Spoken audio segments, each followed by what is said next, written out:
உங்களால் தான் நான், உங்களுக்காகவே நான்.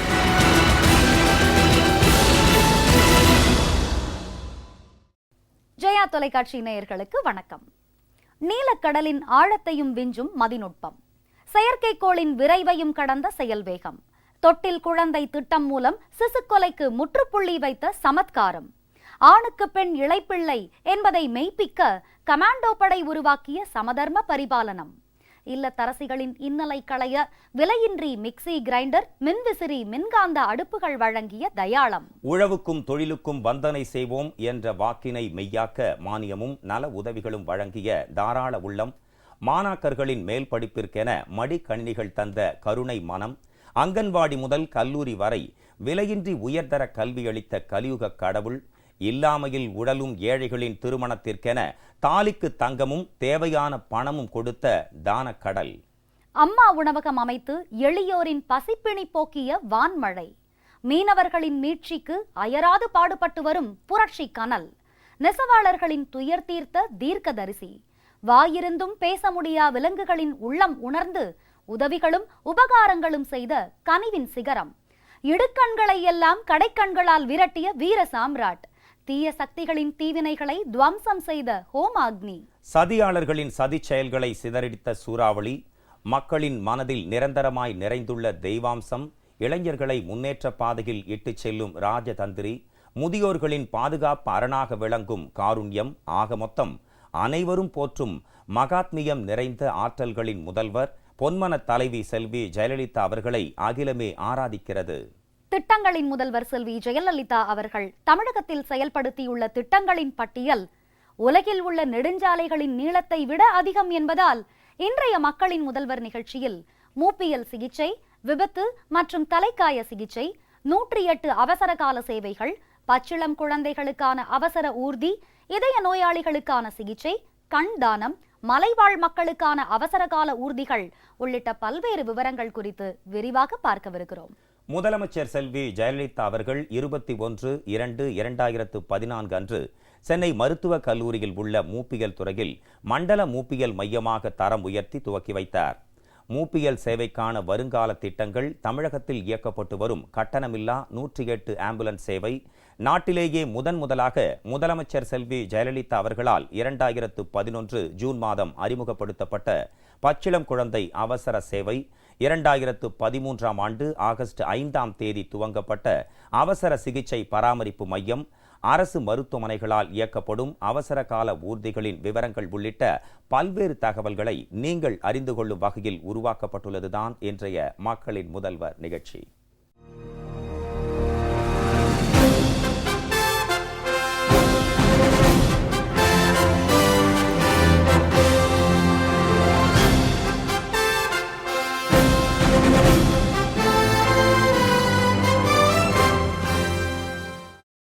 உலகிலேயே புதுமையாகவும் முன்னோடியாகவும் நலத்திட்டங்களை செயல்படுத்துவதில் முதன்மையானவராக திகழும் கருணை கடல் புரட்சி தலைவி செல்வி ஜெயலலிதா அவர்கள் தலைமையிலான அஇஅதிமுக அரசு அனைத்து நாட்களிலும் 24 மணி நேரமும் 108 ஆம்புலன்ஸ் சேவையை பொதுமக்களுக்கு அளிப்பதற்காக 2013ஆம் ஆண்டு மே மாதம் முதல் 5 ஆண்டுகளுக்கு நீட்டிக்கும் வகையில் புரிந்துணர்வு ஒப்பந்தம் மேற்கொண்டுள்ளது.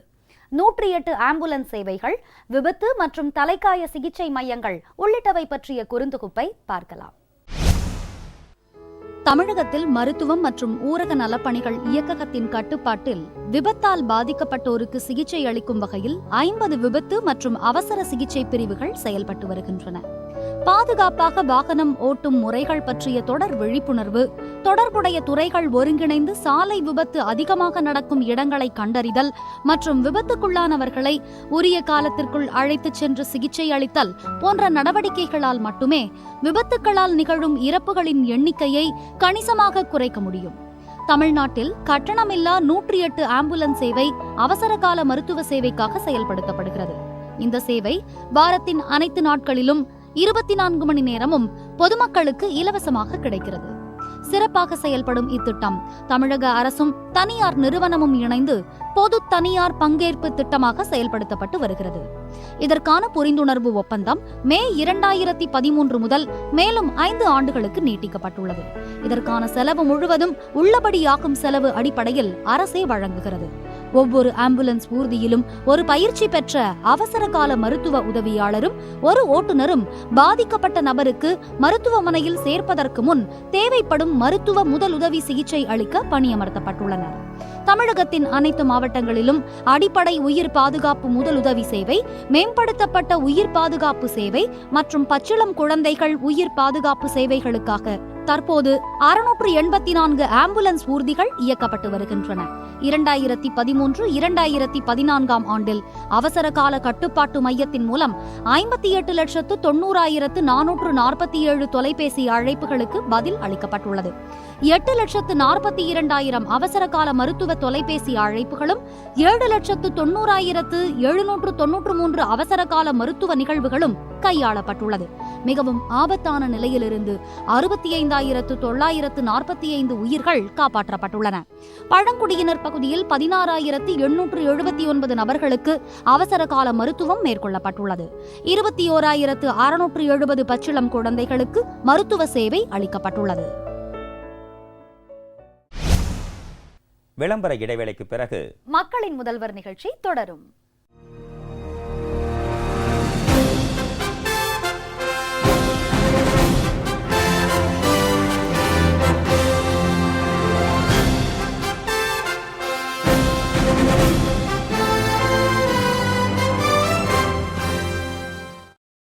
மக்களின் முதல்வர் நிகழ்ச்சி தொடர்கிறது. பிறந்தது முதல் 28 நாட்களுக்குள்ளான வயதுடைய பச்சிளங்குழந்தைகளுக்கு மட்டும் அவசர சிகிச்சை அளிப்பதற்காக முதலமைச்சர் செல்வி ஜெயலலிதா அவர்களால் 2011ஆம் ஆண்டு நாட்டிலேயே முதலாக அறிமுகப்படுத்தப்பட்ட பச்சிளங்குழந்தைகளுக்கான அவசர ஊர்திகள், இதய நோயால் பாதிக்கப்பட்டுள்ள நோயாளிகளுக்கு வழங்கப்படும் சிகிச்சைகள், கண்தானம், மலைப்பகுதிகளில் இயக்கப்படும் 4 சக்கர அவசர கால ஊர்திகள் உள்ளிட்ட தகவல்களை விரிவாக பார்க்கலாம்.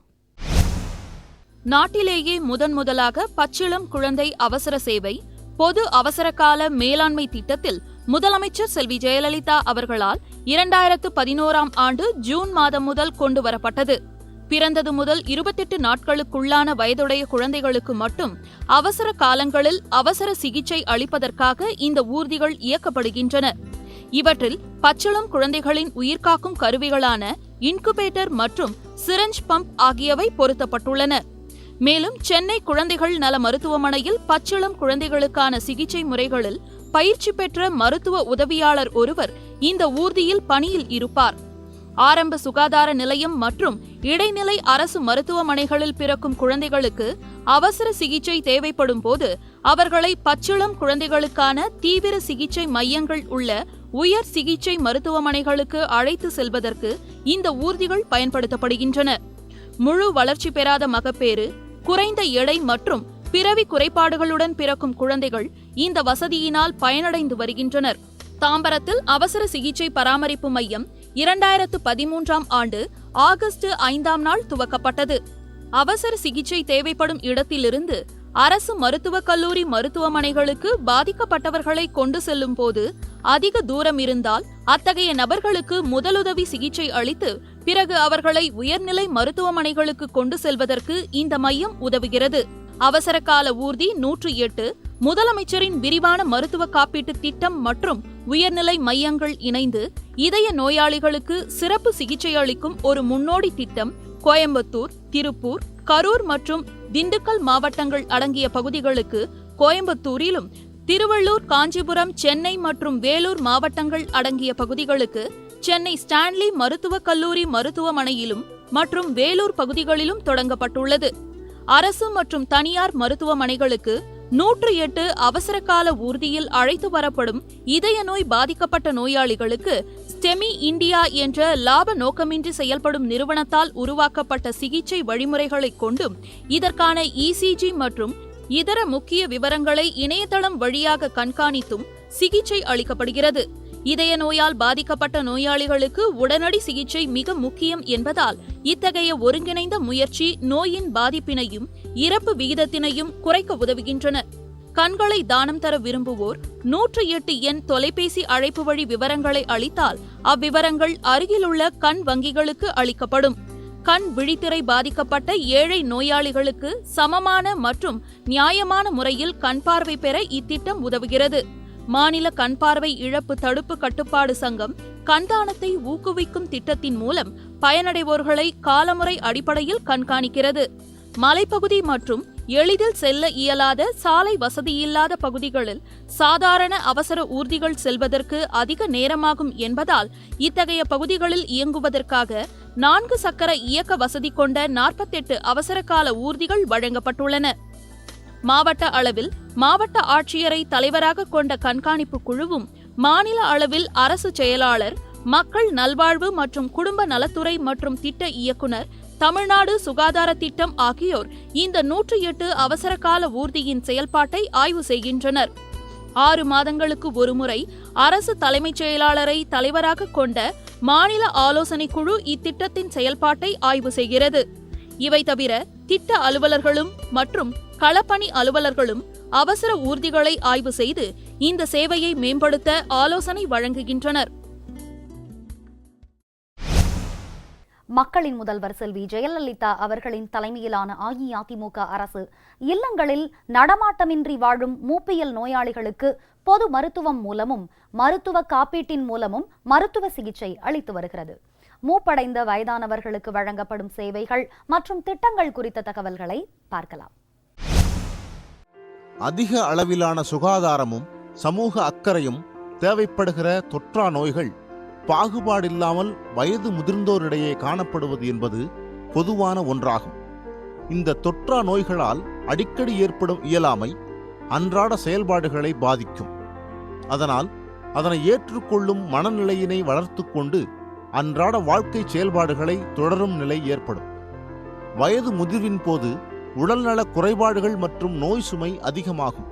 தொற்றா நோய்களால் அடிக்கடி ஏற்படும் இயலாமை வயதானவர்களின் செயல்பாடுகளை பாதிப்பதால் எதனையும் ஏற்று சமாதானம் அடையும் மனநிலையில் அன்றாட வாழ்க்கை தேவைகளை தொடரும் நிலை ஏற்படும்.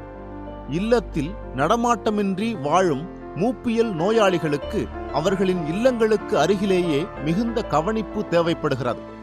அரசு மருத்துவமனைகளில் மகப்பேறு மற்றும் குழந்தைகள் நல சிகிச்சைக்காக முன்னுரிமை வழங்கும் நிலையில் ஏனைய மருத்துவ சேவைகளுடன் மூப்பியல் நோய்க்கும் சிகிச்சை அளிக்க நடவடிக்கை மேற்கொள்ளப்படுகிறது. தற்பொழுது வயது முதிர்ந்தோருக்கு தமிழ்நாட்டில் பொது மருத்துவ சிகிச்சை மூலமும் மற்றும் மருத்துவ காப்பீட்டின் கீழும் மருத்துவ சிகிச்சை அளிக்கப்படுகிறது. இதனால் அனைத்து நிலைகளிலும் ஒரே மாதிரியாக ஒருங்கிணைந்த மருத்துவ சேவை மூத்தோர்களுக்கு கிடைக்கப்பெறுகிறது. தேசிய வயது முதிர்ந்தோருக்கான நலவாழ்வு சேவை திட்டத்தின் அடிப்படையில் சென்னை மருத்துவக் கல்லூரியில் உள்ள மூப்பியல் துறை மண்டல மையங்களில் ஒன்றாக மத்திய அரசால் அங்கீகரிக்கப்பட்டுள்ளது. இதன் மூலம் ஆரம்ப மற்றும் 2ஆம் நிலை மருத்துவ சேவைக்கான பயிற்சி வகுப்புகள் மேற்கொள்ளப்படுகின்றன. இத்துறை மண்டல மூப்பியல் மையமாக தேசிய வயது முதிர்ந்தோருக்கான நலவாழ்வு சேவை திட்டத்தின்படி தரம் உயர்த்தப்பட்டு முதலமைச்சர் அவர்களால் 2014ஆம் ஆண்டு பிப்ரவரி மாதம் 21ஆம் நாள் துவக்கி வைக்கப்பட்டுள்ளது. மேலும் அரசு செங்கல்பட்டு மருத்துவக் கல்லூரி மற்றும் சேலம் அரசு மோகன் குமாரமங்கலம் மருத்துவக் கல்லூரியிலும் தலா ஒரு இளம் பேராசிரியர் பணியிடம் புதிதாக உருவாக்கப்பட்டு புதிய மூப்பியல் சிகிச்சை பிரிவுகள் ஏற்படுத்தப்பட்டுள்ளன. மூப்பியல் சேவைக்கான பயிற்சிக்கு நாட்டிலேயே முதலாவதாக மருத்துவ பட்ட மேற்படிப்பு சென்னை மருத்துவக் கல்லூரியில் கற்பிக்கப்பட்டு வருகிறது. ஒருங்கிணைந்த மூப்பியல் சேவை வழங்குவதற்காக 200 படுக்கை வசதிகள் கொண்ட ஒருங்கிணைந்த மூப்பியல் கவனிப்பு மற்றும் மனிதவள மேம்பாட்டிற்காக ஒரு தேசிய மூப்பியல் நிறுவனத்தை சென்னை மருத்துவக் கல்லூரியில் அமைக்க மாநில அரசின் கோரிக்கையை ஏற்று மத்திய அரசு இந்த ஆண்டு தனது நிதிநிலை அறிக்கையில் அறிவித்துள்ளது. விளம்பர இடைவேளைக்கு பிறகு மக்களின் முதல்வர் நிகழ்ச்சி தொடரும்.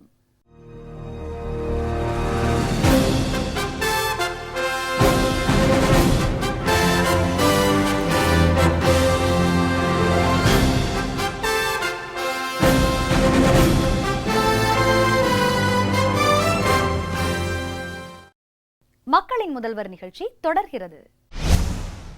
முதலமைச்சர் செல்வி ஜெயலலிதா அவர்கள் 21/2/2014 அன்று சென்னை மருத்துவக் கல்லூரியில் செயல்பட்டு வந்த மூப்பியல் துறையை மண்டல மூப்பியல் மையமாக தரம் உயர்த்தியமைக்கும், செங்கல்பட்டு, சேலம் உள்பட பல்வேறு அரசு மருத்துவமனைகளில் புதிய மூப்பியல் சிகிச்சை பிரிவுகளை உருவாக்கியமைக்கும், விபத்தினால் பாதிக்கப்பட்டவர்களுக்கு சிகிச்சை அளிப்பதற்கு தேவையான அனைத்து வசதிகளையும் அரசு மருத்துவமனைகள் மற்றும் மருத்துவக் கல்லூரிகளில் ஏற்படுத்தி தந்தமைக்கும் மருத்துவர்களும் நிர்வாகிகளும் நெஞ்சார்ந்த நன்றி தெரிவிச்சிருக்காங்க.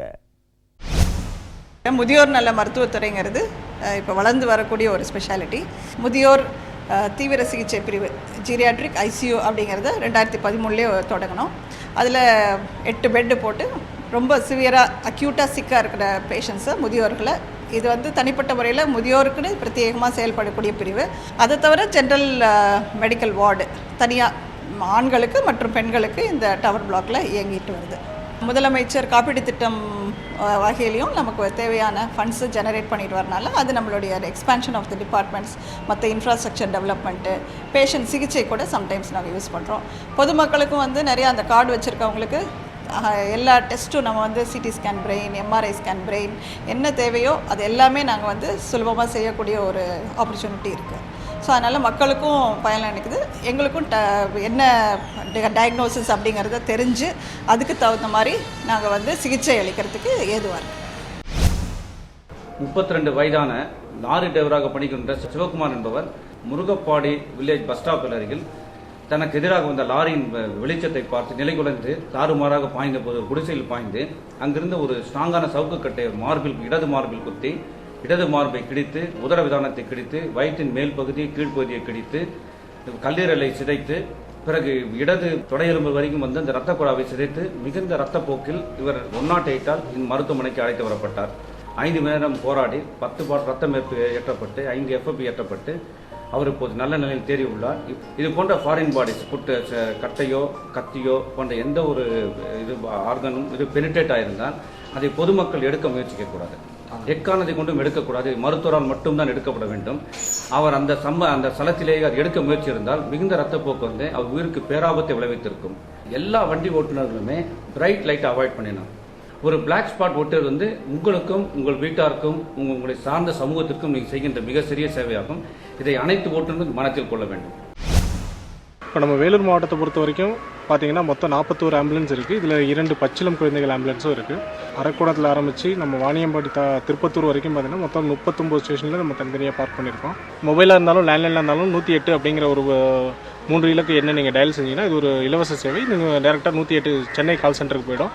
அதாவது அவசர உதவி தேவைப்பட்ட தாலுக்கா, எந்த மாவட்டம், எந்த தாலுக்கா, எந்த வட்டம் அப்படிங்கிறது எல்லாத்தையும் கேட்பாங்க. இந்த டீட்டெயில் நீங்கள் கொடுத்தீங்க அப்படின்னா அது நியர்பை ஆம்புலன்ஸ், நியரஸ்ட் எந்த ஆம்புலன்ஸ் ஃப்ரீயாக இருக்குது அப்படிங்கிறத பார்த்துட்டு அந்த இடத்துக்கு அந்த ஆம்புலன்ஸ் அந்த கேஸை அசைன் பண்ணுவாங்க. நீங்கள் கால் பண்ண அடுத்த 10லேருந்து 15 நிமிடத்துக்குள்ளே உங்களுக்கு ஆம்புலன்ஸ் வர மாதிரி நம்ம ஆம்புலன்ஸ் ஒவ்வொரு 10-15 கிலோமீட்டர் இடைவெளி தூரத்தில் நம்ம ஆம்புலன்ஸ் பார்க் பண்ணியிருக்கோம். நான் 108ல் பைலட்டாக வேலை செஞ்சுட்ருக்கேன். உடம்பு சரியில்லாதவங்களோ இல்லை ஆக்சிடென்ட் ஆனவங்களோ வந்தாலும் எங்களுக்கு கால் வரும். நாங்கள் உடனே போய் அவங்களை கூட்டி கொண்டு வந்து ஜிஹெச்சில் சேர்த்துவோம்.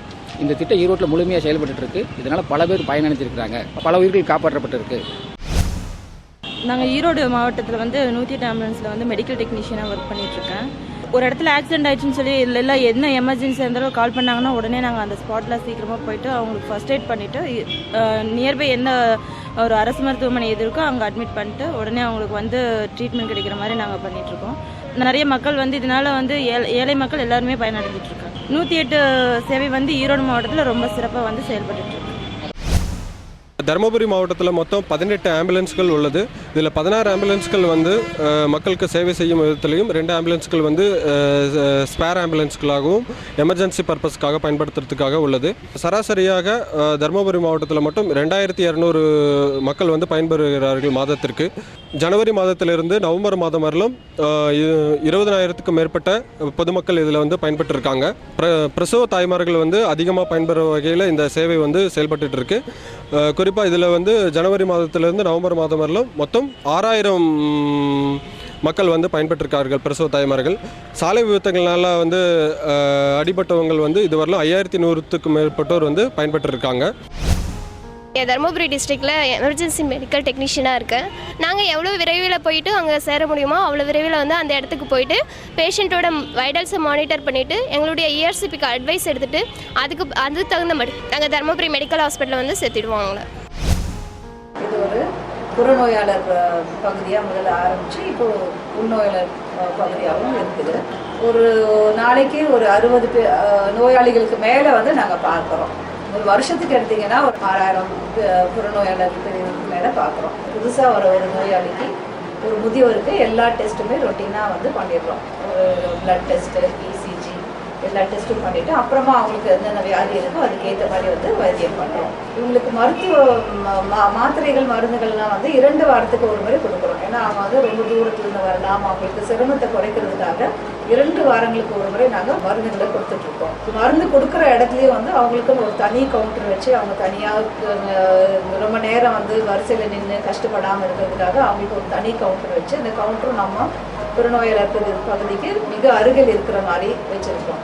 இந்த அரசாங்கம் கொடுக்குற உதவியினால மிகவும் பயனடைகிறாங்க. முதலமைச்சர் காப்பீட்டு திட்டத்திலையும் வந்து நாங்கள் அவங்களுக்கு நிறைய உதவிகள் செஞ்சுட்ருக்கோம். கன்னியாகுமரி மாவட்டத்தில் மொத்தம் 9 ஆம்புலன்ஸ் இருக்குது. ஒன்று வந்து குழந்தைங்களுக்குள்ள நியோனட்டல் ஆம்புலன்ஸு, இன்னொன்று வந்து ALSன்னு சொல்கிற அட்வான்ஸ் லைஃப் சப்போர்ட் ஆம்புலன்ஸு, மிச்சோல 7 பார்த்தீங்கன்னா BLS ஆம்புலன்ஸு. எங்களுக்கு ALS ஆம்புலன்ஸில் பார்த்தீங்கன்னா உங்களுக்கு வந்து அட்வான்ஸ் லைஃப் சப்போர்ட் இருக்கிறதுனால என்ன இருக்குன்னா டீஃபிபிரிலேட்டரும் வென்டிலேட்டரும் அதில் ஃபெசிலிட்டிஸ் இருக்குது. நார்மல் BLSல வந்து எங்களுக்கு அந்த ஃபெசிலிட்டிஸ் கிடையாது. நியூனட்டல் ஆம்புலன்ஸில் குழந்தைகளுக்கு தேவையான எல்லா திட்டமும் அதில் இருக்குது. எக்யூப்மெண்ட்ஸ் எல்லாமே பக்கா கண்டிஷனில் எப்போவுமே ரெடியாக இருக்குது. ஆம்புலன்ஸ் எல்லாமே நம்ம 108 ஆம்புலன்ஸில் எமர்ஜென்சி மெடிக்கல் டெக்னீஷியனாக ஒர்க் பண்ணிகிட்ருக்கேன். இந்த ஆம்புலன்ஸ் 108 ஆம்புலன்ஸ் இப்போ மக்கள் அனைவருமே கூப்பிடுற அளவுக்கு ரொம்ப ரீச் ஆகிருக்கு. பப்ளிக் எல்லாருக்குமே எல்லா கேஸுக்குமே கூப்பிடுறாங்க. RTIலேருந்து டெலிவரி முதற்கொண்டு எல்லாத்துக்குமே கூப்பிடுறாங்க. எங்களுக்கு எல்லாத்துக்குமே ட்ரைனிங் கொடுத்துருக்காங்க. இப்போ டெலிவரி டெலிவரி பார்க்குற அளவுக்கு எல்லா மெடிசின்ஸ் எல்லாமே இங்கே இருக்குது. இப்போ ஆக்சிடெண்ட் ஆச்சு அப்படின்னு சொன்னால் அதுக்கு தனி ஸ்ட்ரக்சர் இருக்குது. இல்லை ஃபயர் ஆக்சிடெண்ட் அப்படின்னா அதுக்கு தனியாக ஸ்ட்ரக்சர், அந்த மாதிரி எல்லா வகையுமே வீல் சேர் அந்த மாதிரி எல்லாமே இருக்குது. பப்ளிக்கு தேவைப்படுற எமர்ஜென்சிக்கு தேவையான மெடிசின் எல்லாமே இங்கே இருக்குது. ஒரு கால் அடிபட்டிருக்கு, உடஞ்சிருக்கு அப்படின்னு சொன்னால் அதுக்கு தனியாக நமக்கு ஸ்ப்ளிண்ட்டு அந்த மாதிரி எல்லாமே கொடுத்துருக்காங்க. சீனுக்கு போய் ரீச் ஆகி ஹாஸ்பிட்டல் போகிற வரைக்கும் அவங்களோட உயிரை காப்பாற்றக்கூடிய அளவுக்கு இங்கே எல்லா மெடிசின்ஸ் எல்லாமே இருக்குது. 108 பச்சளம் குழந்தைக்கால உள்ள சேவை இது வந்து பிறந்த 1லேருந்து 24 நாளுக்குள்ளே எடுக்கிறோம் இந்த கேஸு. இதில் வந்து என்னென்ன கேஸ்னால் respiratory disease, meconium strain, breathing difficulty. இதன் மூலம் வந்து என்னென்ன பெனிஃபிட் இருக்குன்னா பல்ஸ் ஆக்சிமீட்டர் இருக்குது, இன்குபேட்டர் இருக்குது. பேபியை வந்து வார்ம்த்னஸ் மெயின்டைன் பண்ணுறதுக்காக இன்குபேட்டர் சேவை தொடர்கிறது. பேபிக்கு வந்து நாடி துடிப்பாக்க பல்ஸ் ஆக்சிமீட்டர் இருக்குது. கார்டியாக் மல்டிபிள் பேரா மானிட்டர் இருக்குது. அதில் வந்து SpO2, heart rate, syringe pump இருக்குது. பேபிக்கு வந்து ஐ ஃப்ளூயிட் ஸ்டார்ட் பண்ணும்போது சிரிஞ்சு பம்பு மூலம் பேபிக்கு வந்து கொடுக்குறோம். மூப்பியல் சிகிச்சை பெற்ற வயதானவர்கள், விபத்தினால் பாதிக்கப்பட்டு குணமடைந்த பயனாளிகள், ஆம்புலன்ஸ் சேவையை பயன்படுத்திய இதய நோயாளிகள், பச்சிளம் குழந்தைகளின் தாய்மார்கள், மலைவாழ் மக்கள் உள்ளிட்டோர் மக்களின் முதல்வர் செல்வி ஜெயலலிதா அவர்களுக்கு மனமார்ந்த நன்றி தெரிவிச்சிருக்காங்க. எங்கள் வீட்டுக்காரர் கூலி வேலை செய்கிறாங்க. எனக்கு திடீர்னு வலி அதிகமாகிடுச்சு. அதனால் உடனே நான் 108 ஆம்புலன்ஸ் ஃபோன் பண்ணிவிட்டு அவங்க சேஃப்டியாக இட்டுன்னு வந்து என்னை ஹாஸ்பிட்டலில் அட்மிட் பண்ணிட்டாங்க. அம்மாவுக்கு ரொம்ப நன்றி. நாங்கள் ரொம்ப கடமைப்பட்டுருக்குறோம் அம்மாவுக்கு. உடம்பு சரியில்லைன்னு சொல்லி போட்டு 108 கூப்பிட்டு வந்து 5 நிமிஷத்தில் அந்த இடத்துக்கு வந்துருச்சுங்க. எங்களுக்கு வந்து பயனுள்ளதாக இருக்குது. அடுத்த நிமிஷம் எங்கள் உயிரை காப்பாற்றிருக்கு. இந்த தமிழ்நாடு அரசுக்கும் இதை செஞ்சு கொடுத்த அம்மா அவர்களுக்கும் ரொம்ப நன்றி தெரிவிச்சுக்கிறேன். உடம்பு சரியில்லை விளையாட்டில் தடுமாறிட்டு இருந்தேங்க. 108 வண்டி வந்தவங்க கூப்பிட்டு சொன்னாங்க. உடனே வந்தாப்பிள்ளைங்க, நல்லா உதவி பண்ணுறாப்பிள்ளைங்க. அம்மா வணக்கங்க அவங்களுக்கு. எங்கள் அப்பா இது மாதிரி பாயசம் குடிச்சிட்டாரு. உடனே 108க்கு ஃபோன் பண்ணாங்க. உடனே 108 எங்கள் ஊருக்கு வந்து எங்கள் அப்பாவை ஏற்றி வேன்லேயே எல்லா முதல் உதவியும் செஞ்சாங்க. திட்டத்தை கொண்டு வந்த அம்மாவுக்கு எங்கள் நன்றியை தெரிவிச்சுக்கிறேங்க. செங்கல்பட்டு மருத்துவமனைக்கு வந்தேன். முதியோர் பிரிவில் சிறந்த முறையில் பார்க்குறாங்க. மக்கள் முதல்வருக்கு நன்றி. இந்த முதியோர் பிரிவுக்கு வந்து பார்த்து என் உடல்நிலை சரியாகிறதுனால வந்து பார்த்ததுனால கொஞ்சம் நல்ல கவனிப்பு, நல்ல உஷாராக கவனித்து நல்ல மாதிரியாக நடத்திக்கிட்டு இருக்கிறாங்க. மக்கள் முதல்வருக்கு நன்றி. குழந்தை வந்து நல்லா ஸ்கேன் பண்ணி பார்த்தாங்க, எந்த இது இல்லை அப்படின்னு சொல்லிட்டு சொன்னாங்க. அப்புறம் மஞ்சக்காமலை இருக்குதுன்னு அதுவும் எல்லாம் நல்லா ஆயிடுச்சு. நல்லா பார்க்குறாங்க. ப்ரைவேட் ஹாஸ்பிட்டலில் முடியாது கூட இங்கே வந்து நல்லா பண்ணி குழந்தைங்க நிறையா வெளியே போகுது. நல்லா பார்க்குறாங்க. நாங்கள் தருமபுரியிலேருந்து வந்தோம். குழந்தைக்கு ரொம்ப உடம்பு சரியில்லாத வயிறு வீக்கமாக இருக்குது, காப்பாற்றுறது ரொம்ப கஷ்டம் அப்படின்னு சொல்லி தான் இங்கே அமுச்சு வச்சாங்க. இங்கே வந்து நல்லா ட்ரீட்மெண்ட் பண்ணாங்க. குழந்தையும் இப்போ நல்லா இருக்குது. ப்ரைவேட் ஹாஸ்பிட்டலில் கூட இந்த அளவுக்கு பண்ணுவாங்களா தெரியல, ஆனால் அங்கே நல்லா பார்த்துக்குறாங்க, நல்லா பண்ணுறாங்க. நாங்கள் கள்ளக்குறிச்சி பக்கத்தில் சேஷம்துரத்துலேருந்து வரோங்க. எங்கள் ஒய்ஃபுக்கு வந்து பிபி அதிகமானதால் அங்கே கள்ளக்குறிச்சி ஜிஹெச்சில் உடனே ரொம்ப எமர்ஜென்சி கேஸ் அப்படின்னு சொல்லி 108 மூலமாக தான் இங்கே சேலத்துக்கு அனுப்பிச்சி விட்டாங்க. இங்கே வந்த உடனே ஐசியூவில் சேர்த்து உடனே ட்ரீட்மெண்ட் கொடுத்தாங்க. அவங்க அனுப்பிச்சி விட்ட மறுநாளே வந்து டெலிவரி பண்ணிட்டாங்க. ஆனால் நார்மல் டெலிவரி முடியலன்றதால சிசரிங் உடனே பண்ணி சக்ஸஸ்ஃபுல்லாக குழந்தை வெளியில் எடுத்துட்டாங்க. குழந்தைக்கும் அம்மாவுக்கும் எந்த வித பாதிப்பும் கிடையாது. தனியாரோட இங்கே ஜிஹெச்சில் எல்லா வசதிகளும் பாதுகாப்புலேருந்து எல்லாமே நல்லா சிறந்த முறையில் பண்ணிகிட்ருக்குறாங்க. 24 மணி நேரம் டாக்டர்ஸும் நர்ஸுங்களும் கூட இருந்து எல்லாமே பார்த்து நல்லா நீட்டாக என் குழந்தைய எங்ககிட்டே கொடுத்துட்டாங்க. என் ஒய்ஃபும் நல்லா இருக்காங்க. 2 உயிர் காப்பாற்றி கொடுத்ததுக்கு அம்மாவுக்கு நாங்கள் வருஷமெல்லாம் உயிரில் வரைக்கும் நன்றி கடனாக இருப்போங்க. எங்கள் அம்மாவுக்கு ரொம்ப உடம்பு முடியாமல் போச்சு. என்ன பண்ணுறதுன்னு தெரியல. 108 கால் பண்ணோம். அங்கே உடனே எங்கள் அம்மா வந்து கூப்பிட்டு போய் வர வழியிலே நல்லா சிகிச்சை பண்ணி இப்போ திண்டுக்கல் ஜிஹெச்சில் வந்து சேர்த்துருக்கோம். எங்களை கூட்டிகிட்டு வந்து 108க்கு ரொம்ப நன்றி. எங்கள் அம்மாவுக்கு திடீர்னு உடம்பு முடியாமல் வந்துருச்சு. 108க்கு ஃபோன் பண்ண அடுத்த செகண்டே 108 வந்துருச்சு. ஆனால் வர வழியிலே உடனே சிகிச்சை பார்த்தாங்க. ஜிஹெச்சில் பார்த்து இப்போ நல்லா இருக்காங்க. அம்மாவுக்கும் ரொம்ப நன்றி. அண்ணன் சம்சாரம் திடீர்னு மூச்சு திணறல் ஆகிப்போச்சு. 108க்கு ஃபோன் பண்ணோம். உடனே வந்து எல்லா வைத்தியம் பார்த்தாங்க. பார்த்து நல்ல முறையாக முடியாததுக்கு திண்டுக்கல் ஜிஹெச்சு கொண்டு வந்து சேர்த்துட்டாங்க. இந்த உதவி செஞ்ச அம்மாவுக்கு ரொம்ப நன்றி. ஒரு ஆக்சிடென்ட் நடந்துச்சுன்னா 7 நிமிஷத்துக்குள்ளே அவங்கள வந்து ஹாஸ்பிட்டல் கொண்டு போயாச்சுன்னா உயிரை காப்பாற்றிடலாம் அப்படின்னு அது அந்த டயத்துக்கு பேரே வந்து கோல்டன் அவர்ஸ் அப்படின்னு சொல்கிறோம். ஃபோன் பண்ணி 108க்கு சொல்லிட்டோம்னா அவங்க வந்து அந்த இடத்துக்கு வந்து 7 நிமிடத்திற்குள்ளே நமக்கு வந்து ஹெல்ப் பண்ணுறதுக்கு தயாராக இருக்காங்க. இந்த சர்வீஸ் வந்து ரொம்ப அருமையாக பண்ணிக்கிட்டு இருக்காங்க. கிட்டத்தட்ட ஏகப்பட்ட உயிர்களை காப்பாற்றிருக்காங்க. ஒரு மகத்தான சேவை. இந்த 108 சேவை வந்து எங்கள் செல்ஃபோனில் வந்து பணம் இல்லைனாலும் சரி 108 வந்து ஃப்ரீ சர்வீஸ் கூப்பிட்டா உடனடியாக வந்து போய் சேருது. உடனடியாக மருத்துவ உதவியாளரோட வாகனம் வந்து சரியான அந்த நேரத்தில் முதல் உதவிகளை செய்து உடனடியாக எடுத்து அருகில் உள்ள மருத்துவமனைக்கு வேகமாக சென்றடைகிறாங்க. 108 சேவையினால் வந்து மக்கள் பெரிதும் பயனடைஞ்சிருக்காங்க. பொன்மன தலைவியின் பொற்கால திட்டங்களை விவரிக்கவும் புரட்சி தலைவியின் புதுமை திட்டங்களை எடுத்துரைக்கவும் வள்ளல்களுக்கெல்லாம் வள்ளலாக விளங்கும் தர்ம தலைவியின் தன்னிகரற்ற திட்டங்களை விரிவாக விளக்கவும் விண்ணும் மண்ணும் போற்றும் மக்களின் முதல்வரின் வியத்தகு திட்டங்களை விளம்பவும் 1000 மணித்துளிகள் பல்லாண்டுகளுக்கு தேவை என்பதால் நானிலம் துதிக்கும் அம்மாவின் முன்னோடி திட்டங்களில் இடம்பெற்றுள்ள மூப்பியல் சிகிச்சை, விபத்து மற்றும் தலைக்காய சிகிச்சை, 108 அவசர கால சேவைகள், பச்சிளம் குழந்தைகளுக்கான அவசர ஊர்தி, இதய நோயாளிகளுக்கான சிகிச்சை, கண் தானம், மலைவாழ் மக்களுக்கான அவசரகால ஊர்திகள் உள்ளிட்ட பல்வேறு விவரங்களை இன்றைய மக்களின் முதல்வர் நிகழ்ச்சியில் விரிவாக பார்த்தோம். அடுத்த மக்களின் முதல்வர் நிகழ்ச்சியில் புரட்சி தலைவி செல்வி ஜெயலலிதா அவர்களின் தலைமையிலான அஇஅதிமுக அரசின் முன்னோடி திட்டங்கள் குறித்து பார்ப்போம். நன்றி, வணக்கம்.